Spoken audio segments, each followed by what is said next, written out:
পুরুলিয়া এসেছি একটা বিয়ে বাড়িতে। তা আমরা যে হোটেলে উঠেছি সেইখান থেকে আপনাদের ভিউটা দেখাচ্ছি, চারিদিকে কেমন দৃশ্য। খুব সুন্দর সাজানো, চারিদিকে বড় বড় বিল্ডিংয়ে ঘেরা। তার পেছনে হালকা পাহাড়ি রেঞ্জটা দেখা যাচ্ছে,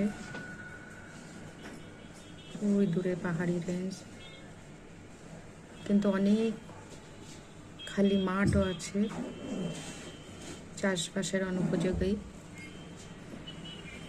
তবে আমরা যেখানে আছি এটা একটা শহরের মধ্যে, ব্যস্ত শহর, নিচ দিয়ে গাড়ি ঘোড়া যাচ্ছে সব। আমরা 4 তলায় আছি।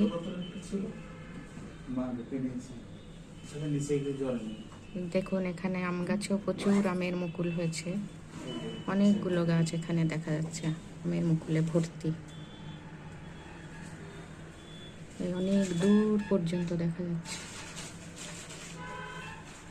দেখুন কেমন লাগছে আপনাদের, যদি ভালো লাগে তো লাইক শেয়ার কমেন্ট করে দেবেন।